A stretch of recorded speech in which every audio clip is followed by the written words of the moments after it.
Today is another beautiful day. No clouds, just a nice gentle breeze, warm sunshine.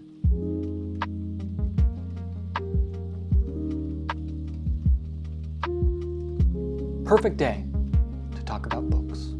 And not just any books, my favorite books of all time. I've been reading books consistently for about 6 years or so, since 2020. And I think I've read about 100 books or so. No, it's probably more like 50. I don't know. The number doesn't matter. It doesn't matter how many books I've read. What matters are the books that stand out to me. I've read good books. I've read bad books. So bad that I stopped reading them, put them away, give them away.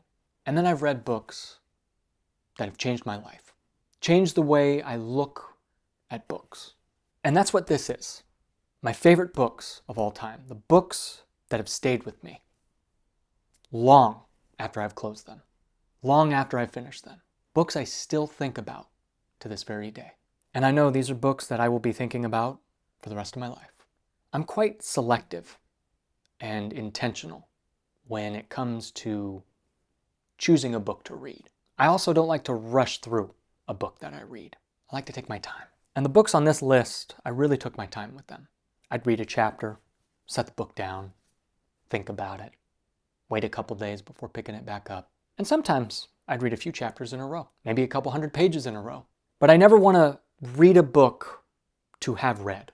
I never want to read it for the sake of saying I read it. I want to take my time with it. I want to savor it. I've always said on this channel, it's the journey, not the destination. I have about 10 books or so. With this list, I am not going to rank them in a definitive order. Although this is a definitive list, these are my favorite books of all time. But I'm not going to give them an arbitrary ranking from 10, 9, 8, all the way up to number 1. However, there are 3 books that are in the top 3. I know that for a fact, without a doubt. So why don't you grab a cup of coffee, maybe a cup of tea, and settle in. Let's dive right in. All the Pretty Horses by Cormac McCarthy. It's amazing how McCarthy writes. It's simple, it's to the point, it's straightforward, yet there's some depth, and there's something ancient about his writing. This book is lonely. It's desolate. It's about a teenage boy who's a Texas rancher, and he decides to go south to Mexico, live a new life, find a new identity, new purpose. What sticks with me is the tone of this book, that sinking, lonely feeling. I don't know what else to say. I love this book. If I can't stop thinking about a book, if a book continues to resurface in my thoughts, it must be special. Misery by Stephen King. This is my first Stephen King book that I ever read. I looked up a bunch of recommendations, where to start, what to read. There's something about this concept, this book, that stood out to me. A famous author gets in a car accident and everything goes black. He wakes up, chained to a bed, and his caretaker is his #1 fan. Since reading Misery, I've read a handful of Stephen King's other works. Pet Sematary, Salem's Lot, Carrie, The Shining. None of those stand out like Misery. This is one of the only books by Stephen King that has actually made me uncomfortable, that actually feels scary. The concept of the main character being chained to a bed, everything pretty much out of his control. It's horrifying. You know, I am a heart patient, and I have had many stays at the hospital. I give up a lot of my free will. I let people take care of me. I don't worry. I'm not afraid. However, this makes me scared. A man who's injured from a car accident, can't move, being taken care of by someone who's his #1 fan? It was hard not to think about nightmare scenarios of me being in a hospital, being taken care of by horrible, horrible nurses. Granted, I've had amazing stays at hospitals. I've been graced out with amazing nurses. But the point is, this is scary. This hit for me. And King is so creative. He tells the whole story from one perspective. One man stuck in one room. I don't know how you tell a 300-page story in one room. So far, this is my favorite Stephen King book and one of my favorite books of all time. All right, I'm going to cheat here a little bit.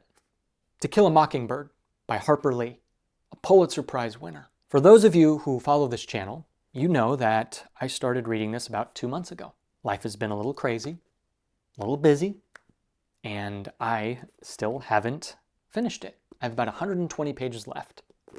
I could already tell this book is going to be an all-timer for me. The way it's written, the tone and maturity in the writing style. Harper Lee doesn't mince words. The story moves so effortlessly, and it's told through one perspective. A little girl. It's so human. It's so deep. And I think everyone needs to read this book. I know it may seem a little weird that I have yet to actually finish this book, and somehow it's made its way onto my top 10 books of all time. I know it may be a little hot take here, but I believe comic books are books. Batman, Year One by Frank Miller. This book is perfect. In less than 100 pages, it tells a grounded origin story of Batman. When I think Batman comics, I think extraordinary, over the top, crazy, fighting aliens and bad guys and flying and superpowers. But no, it's just a man with a lot of resources, wanting to protect, wanting to fight evil. Frank Miller really grounds and humanizes Batman. And he even provides an origin story for Jim Gordon. Shares the corruption of Gotham and the corruption within the police force. It reinvented Batman and set him up for the future. It is so clear that this inspired Christopher Nolan with his trilogy and Matt Reeves in Batman 2022. This is an amazing piece of art. And if you are not into comic books, maybe you like Batman, maybe you don't, still, give this a try. The Hobbit by J.R.R. Tolkien. This is the definition of fantasy. And in my opinion, it's the definition of adventure. Very rarely you get a standalone fantasy book that stands on its own 2 feet. From beginning to end, you get the full story, the whole picture. When I think of a fantastical adventure, I think of this. The Hobbit has every element. It's about a character who's so comfortable with his home life. Bilbo Baggins is the definition of a homebody. And all it takes is a wizard to get him to step out his comfort zone and to step out into this world, to explore it, discover its secrets, and discover who he is as a person. I also have the illustrated edition. There's all these pictures here. I cannot wait to read this to my daughter. I'm going to read it over and over again, show her the pictures, and do funny voices. Before we continue, let me share something with you. River Cow Cold Brew Pouches, the lovely sponsor of this video. All this is cold brew pouches that you put in a pitcher, add some water, let it brew overnight, and boom, you have cold brew coffee at home. I have a discount code that you can use right here. Get a little discount off your first order. It's incredibly smooth, chocolatey, malty, perfect for any day, especially a hot summer day. Go ahead, support a small business, and use my discount code. Let's continue with fantasy books. Talked about The Hobbit, now we're talking about Wheel of Time. Wheel of Time took 2 years of my life to read. One of the greatest reading journeys, reading experiences I've ever had. I have 2 books from the entire series on this list. Book 1, The Eye of the World, and Book 14, the very last book, A Memory of Light. There's something so special and warm and even cozy when it comes to simple beginnings, the beginning of this grand epic journey. It's very derivative of The Hobbit and Lord of the Rings. You have young farm folk living in a farm village, never seen the world outside of their own village. And in this book, their journey their first steps outside of that village are right here. When it comes to defining a favorite book of all time for me, I don't just consider the book itself. I consider everything around it. What was happening in my life, the memories, the season of life I was in when I read this book. I'll never forget it. One rainy night, I went out to my car to begin this book. And then the next day, my pacemaker wire fails. I'm rushed to the hospital, emergency surgery, with my girlfriend at the time, who's now my wife. And unbeknownst to her, I had a proposal ring on the way, and I was going to propose to her. But that plan had to get delayed a little bit. So while recovering from surgery for like 8 weeks, I was diving into this grand world. And I took my time with this series. It took me 2 years to get through Wheel of Time. I'm so thankful I took my time with it, because that's what made the ending that much more special. When you're at the very beginning of the journey, cool. Yay, I have this whole world to explore, all these people to meet, all these things to do. Then you get to that halfway point, and then that reality sets in. Ooh, each book is one book closer to the end. Then you get to the last 4 books, you're just seeing that window of light get smaller and smaller. This is one of the greatest endings I've ever read in a series. Brandon Sanderson took Robert Jordan's torch and carried it high on that hill. If I had it my way, I'd just put the whole series in my top 10 because of how much it means to me. It's hard to pick one book out of that series. So that's why I just picked 2, the beginning and the end. I absolutely adore Wheel of Time. And I know 14 books is quite a long series. But to me, it was well worth it. And I'm very, very thankful for my time with this series. The Last Unicorn by Peter S. Beagle. My physical copy is usually right here, but I don't have it because I'm letting someone borrow it right now. This is one of the most beautifully written books I've ever read. And it's one of my favorite authors' favorite books. It's also one of those rare fantasy books that's a standalone. It's not part of a 14-book series. It's not part of a trilogy. It's just one book. Something that's short, sweet, doesn't overstay its welcome. It's a simple fairy tale about a unicorn trying to find more of her kind. She meets friends along the way. Peter S. Beagle intricately crafted every single word. There is this lyrical rhythm with every sentence.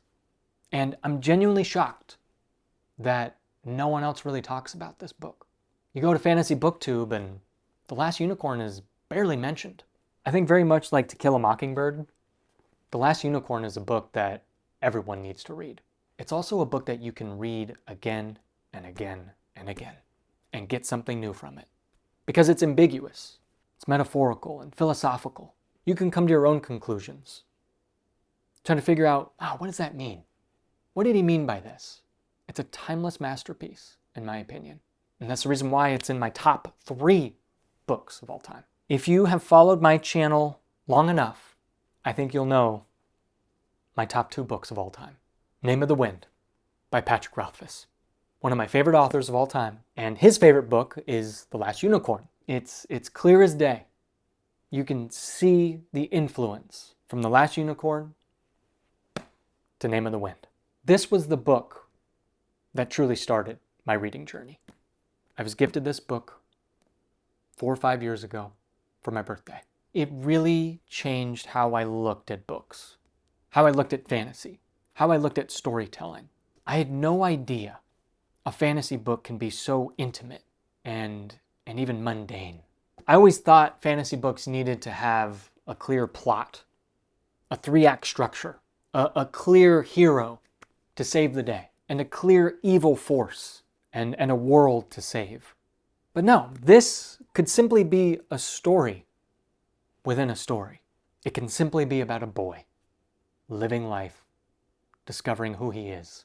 Name of the Wind made me appreciate that slow, methodical pace. I've come to love TV shows, movies, video games that really take their time. They don't have to constantly be grabbing my attention, pulling me through. We could just be walking along a path, sitting in a tavern, looking into the fire. It sounds crazy, but without this book, I wouldn't have this channel. I wouldn't care to share my reading journey with you. It's less about the story and the characters and the plot. It's more about the meaning, what this book means to me, what it stands for. This book is not a story. It's that first step into the world of reading for me. And without this book, I wouldn't have taken that step. I will always cherish this book. And last but not least, my favorite book of all time, Lonesome Dove by Larry McMurtry. I didn't know characters could be written like this. So real, so grounded, so multi-dimensional. This is a simple story. It's about ranchers taking cattle from Texas all the way up to Montana. That's it. And it's about what happens in between. It's what happens along the journey. The people they meet, the places they go, the things they do, the things that happen to them, and how they respond to what happens. It's an incredibly rich book, and one of the greatest books ever written, in my opinion. If you want to know more about my thoughts, I have various reviews and reflection videos on Lonesome Dove. If I keep talking about this book, we'll be here for hours, and I don't want to keep you. This book might have ruined reading for me, because afterwards, I just feel like I'm constantly comparing books. Constantly thinking about this one, and the characters, how they think and how they see life. Lonesome Dove is a perfect book. And that's why it's #1 for me. And there you have it, my favorite books of all time. Now it's your turn. What are your favorite books of all time? What are your top 10 favorite books that you've ever read? The books that have stayed with you, that have stood out to you, that you think are the best. Let's talk about it.